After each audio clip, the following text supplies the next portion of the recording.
एक बार यहाँ पे आंसर करने की कोशिश करूंगा। तो सबसे पहला क्वेश्चन मैं नरेंद्र यादव भाई साहब का ले रहा हूँ। तो उन्होंने ये लिखा था कि what is the temperature of space, what is the temperature of space. So मैं इसको ऐसा ले रहा हूँ कि उन्होंने ये पूछा है कि आउटर स्पेस का टेम्परेचर क्या होता है। एक्चुअली स्पेस जो सूरज और धरती के बीच में और धरती और चांद के बीच में जो डिफरेंट यूनिट्स के बीच में जो स्पेस है, उस स्पेस का कोई टेम्परेचर नहीं रहता है। तो उसका एक्चुअली उसको साइंस में ये कहा जाता है कि उसको एब्सोल्यूट जीरो कहा जाता है। अगर उसको नापना है तो किसी वस्तु को रख के वहां पे और उस वस्तु का ही टेम्परेचर को नाप सकते हैं। तो वस्तु का टेम्परेचर मतलब उस जगह पे होता है कि -273 डिग्री सेंटीग्रेड होता है या -454 डिग्री फ़ारेनहाइट होता है। तो इससे हमको ये पता चलता है कि स्पेस में कोई टेम्परेचर नहीं है, क्योंकि स्पेस है ना आवेशित नहीं है। मतलब जो भी आवेशित है उसमें ही टेम्परेचर का बढ़ना होता है, टेम्परेचर होता है। आवेशित जो है उसमें टेम्परेचर होता है। तो जो आवेशित है वो अपना टेम्परेचर को बांटते रहता है आसपास में, देन धीरे धीरे धीरे उसका टेम्परेचर कूल हो जाता है। जैसे कि हमने कल पढ़ा था कि जो सहज स्थिति में है, जो आवेशित स्थिति में नहीं है, जो सहज स्थिति में है वही अपना भागीदारी अच्छे से कर सकता है। मतलब अब जो लार्जर डायनेमिक्स में अच्छे से कर सकता है भागीदारी। तो ये पहला प्रश्न का उत्तर है। तो दूसरा प्रश्न है प्रतिभा गुप्ता जी का। तो कार्बन ऊर्जा क्या है, इसके बारे में उन्होंने पूछा है। कार्बन ऊर्जा क्या है, तो इसको थोड़ा डिटेल आउट करके मैं बताने की कोशिश करूंगा। तो कार्बन ऊर्जा ये है कि जब कार्बन को हम जलाते हैं, कोयले को जलाते हैं, मतलब जो भी जलाते हैं, तो उससे जो निकलता है तो वो कार्बन ऊर्जा है। जैसे कि मतलब सूरज से जो भी ऊर्जा आ रहा है, जैसे पेड़ को लेते हैं, तो पेड़ को जब लेते हैं तो पेड़ क्या कर रहा है कि सूरज से सनलाइट को ले रहा है और धरती के अंदर से पानी को ले रहा है और आसपास का जो एनवायरनमेंट है उससे वो कार्बन डाइऑक्साइड को अंदर ले रहा है। वो सब लेने के बाद वो क्या करता है, वो दो चीजों में उसको डिवाइड करता है। एक तो ग्लूकोज बनाता है अपने लिए, तो जिससे मतलब उसका ग्रोथ हो, और ऑक्सीजन को बहिर्गत करता है। तो ये दो करता है। तो अभी अपन कर क्या रहे हैं कि अगर पेड़ों को अगर निकाल दिए हैं तो कार्बन जो है, जो पर्यावरण में जो कार्बन है, कार्बन को अंदर लेने वाला कोई बचेगा नहीं। तो धीरे धीरे कार्बन को जो अंदर ले रहा है, जैसे कि पेड़ है, तो वो अंदर लेना मतलब का जितना भी सरफेस एरिया में है वो कम होते जा रहा है। जैसे जंगल कम हो रहा है, इसलिए कार्बन जो बचाता है वो कम हो रहा है। तो जब कम होता है तो कार्बन एनवायरनमेंट में और बढ़ा रहे हैं। हम कैसे बढ़ा रहे हैं, हम जलाकर ये बढ़ा रहे हैं। तो जो भी कोयला जलाते हैं तो फिर मतलब कार्बन मोनोऑक्साइड, कार्बन डाइऑक्साइड, ये सब जो होता है तो कार्बन बढ़ रहा है एनवायरनमेंट में। जब कार्बन एनवायरनमेंट में बढ़ता है तो कार्बन का लेयर जो एक मात्रा में है, जो थिकनेस है उसका, तो वो एक्चुअली प्रोटेक्टिव कोटिंग जैसा बना रहता है। तो वो अगर वो प्रोटेक्टिव कोटिंग का थिकनेस ज्यादा बनता है तो उससे बहुत सारा मतलब हानि होती है धरती को। तो इसके लिए मतलब मैं दूसरे प्रश्न में जा रहा हूं, तो इसका उत्तर दोनों एक साथ में कंप्लीट हो सकता है। ये प्रश्न है वसुंधरा महेश्वरी जी का। Is this one reason for global warming. तो ग्लोबल वार्मिंग को अगर अपन देखते हैं, मतलब सूरज से जो भी मतलब रेडिएशन के साथ जो एनर्जी आ रहा है, जो भी एनर्जी टेम्परेचर मतलब आ रहा है धरती की ओर, तो उसमें ये जो ट्रांसमिशन है मीडियम के अंदर कुछ परसेंटेज घटता है। सो अराउंड 20 to 30% ये ट्रैवलिंग में घट जाता है। उसके बाद में अर्थ का जो प्रोटेक्टिव कोटिंग है, उस कोटिंग से रिफ्लेक्ट होकर और कुछ मतलब एनवायरनमेंट में चले जाता है।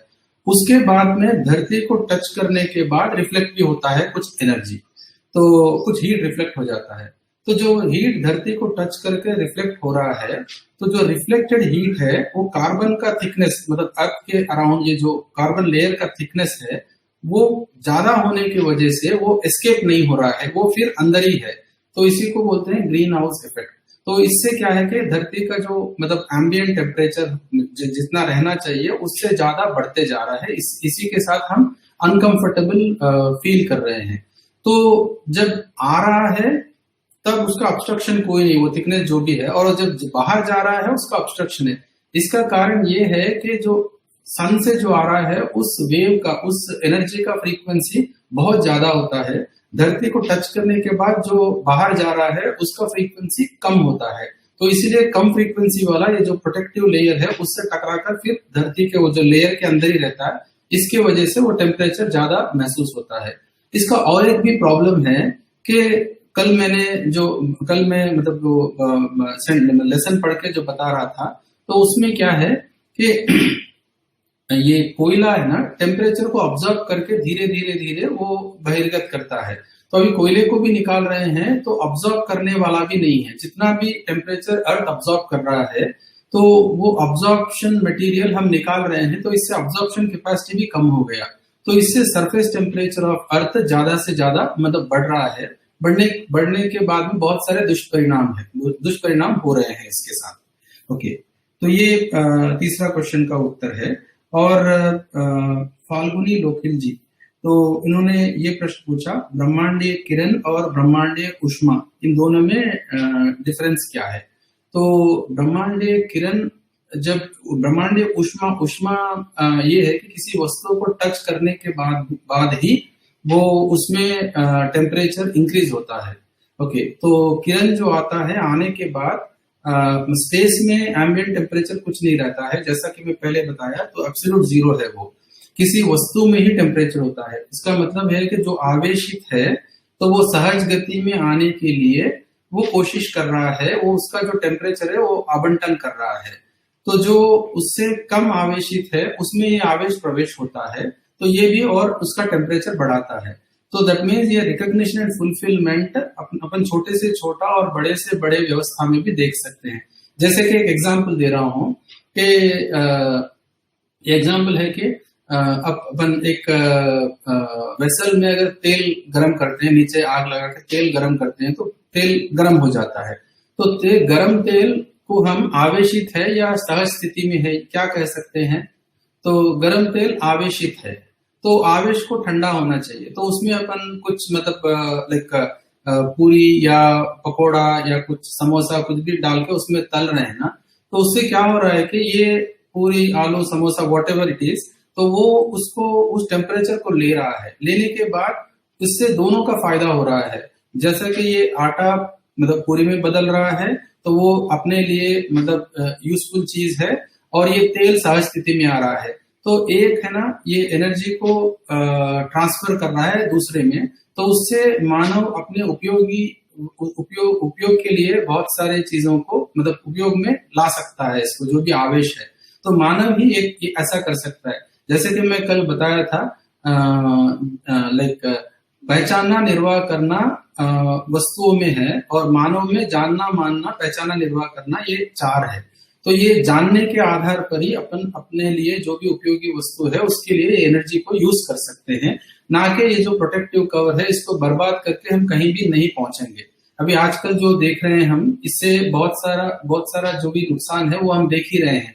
तो इससे हमको ये एक संकल्प लेना पड़ेगा कि हम अभी इसको बंद करेंगे और जिम्मेदारी लेंगे और अच्छे की तरफ बढ़ेंगे। ओके, फिर उसके बाद में पांचवा प्रश्न है संदीप प्रकाश जी का, कंपन और स्पंदन में डिफरेंस क्या है? तो कंपन का मतलब है वाइब्रेशन, ओके, और स्पंदन ये प्राण कोशा में शुरू होता है। स्पंदन जो है वो लाइक रेस्पिरेशन जो बोलते हैं ना, ऑक्सीजन को मतलब अंदर लेना, ऑक्सीजन को अंदर लेना, बाहर छोड़ना, व्हाटएवर, तो उसको बोलते हैं स्पंदन। सो स्पंदित होना सेल से स्टार्ट होता है, और कंपन मेटेरियल ऑर्डर में भी रहता है। कंपन और स्पंदन में ये डिफरेंस है, जहां तक मैं जानता हूं ये डिफरेंस है। और इसके और भी मतलब डिटेल्ड एक्सप्लेनेशन हो सकता है जो अभी मैं नहीं जानता हूं।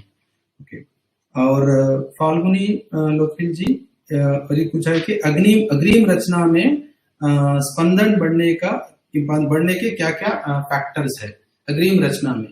तो अग्रिम रचना मैं समझता हूँ मानव को ले रहा हूं, तो इसमें ये स्पंदन का बढ़ना या घटना। तो ये क्वेश्चन मेरे को ठीक से मतलब समझ में नहीं आया, इसलिए उत्तर सही नहीं दे पा रहा हूँ। और लाइक जो एडवांस्ड एंटिटीज है उसमें आवेश का बढ़ना, तो जैसे मैं सोच रहा हूँ कि ये आदमी है, इस आदमी में आवेश का बढ़ना का मतलब है काम क्रोध मद मात्सर्य, मतलब काम क्रोध लोभ मोह मद मात्सर्य। हम इसको ऐसा बोलते हैं कि काम आवेश, लोभ आवेश, ये सारे आवेश है। तो ये आवेश में मूल का आवेश, इस आवेश का जो मन में हो रहा है इसका मूल कारण है वृत्ति में हट, मतलब अपने जो विचार सोच विचार है उसमें हट है। ओके, तो एडमेंटनेस है। तो इसका एक कारण है कि अपना जो चित्त है इसमें भ्रम है। ओके, तो मतलब वास्तविकता से भिन्न जो भी अपन इमेजिन करते हैं वो उसको भ्रम बोलते हैं। तो भ्रम का ये मूल कारण क्या है कि बुद्धि में अहंकार है। तो बुद्धि में अहंकार, उसके कारण चित्त में भ्रम, उसके कारण वृत्ति में हट, उसके कारण मन में आवेश। तो मन में आवेश कैसा अपने को पता चलता है? काम क्रोध लोभ मोह मद मात्सर्य, ये चैतन्य इकाई में है। अगर जड़ इकाई में अपन देखते हैं तो आवेश क्या है? ध्वनि विद्युत ताप। सो इन तीनों से अपन बता सकते हैं कि ये मतलब जड़ इकाई मतलब जड़ परमाणु में आवेश ऐसा होता है, और चैतन्य परमाणु में आवेश काम क्रोध लोभ मोह मद मात्सर्य। तो ये काम क्रोध लोभ मोह मद मात्सर्य, ये आवेश को है ना प्रयोजन से जब जोड़ते हैं तो वो अच्छे के लिए यूज हो सकता है। ओके, मतलब आवेश को प्रयोजन से जोड़ देते हैं तो अच्छे के लिए यूज हो सकता है। मगर प्रयोजन कब समझ में आता है? जब अपने अंदर समझदारी है या अपने अंदर अगर समझ की कमी है तो एकमात्र उपाय ये है कि हम किसी का गाइडेंस ले ले। जो अच्छे आदमी है, अपने से आगे आदमी है, जो अपन मानते हैं उनको, उनका गाइडेंस लेके अपन आगे जाए, ये एक सोल्यूशन है। और संदीप प्रधान भाई साहब ने एक पूछा था कि कल मैं शुरू में एक अर्थ मून इसका रेडियस के बारे में एक लिंकेज बताया था, तो इसको थोड़ा और स्पष्ट करने के लिए बोला था। तो उसमें मैं फिर एक बार उसको ही दोहरा रहा हूँ। तो अर्थ का रेडियस है 6400 किलोमीटर, अर्थ का रेडियस है। तो 6400 किलोमीटर, उसका डायमीटर मल्टीप्लाई बाय 2 करे तो उसका डायमीटर है। तो अर्थ का डायमीटर को 108 से मल्टीप्लाई करते हैं तो उससे अपने को सूरज का डायमीटर मिलता है।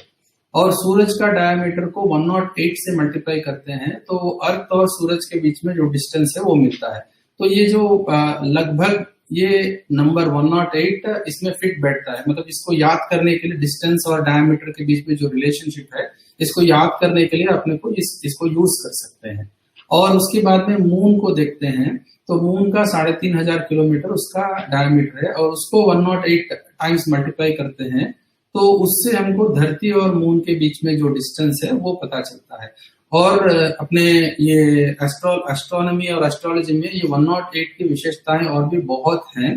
तो जो मतलब साइंस में कुछ फिट होते हैं, कुछ फिट नहीं होते हैं, उन सबका बहुत सारा जानकारी मुझे नहीं है। मगर ये मतलब विज्ञान को पढ़ते हैं और या एस्ट्रोलॉजी को पढ़ते हैं तो ये इसका विशेष मतलब 108 का विशेषताएं बहुत सारे वहां पे लिखित रूप में मिलेंगे। तो मैं इसको यहीं पे मैं रोकना चाह रहा हूँ। ओके, और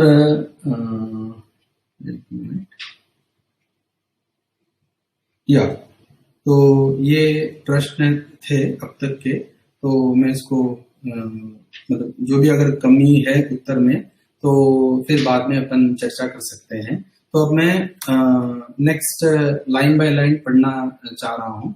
ओके, एक minute, let me open the file.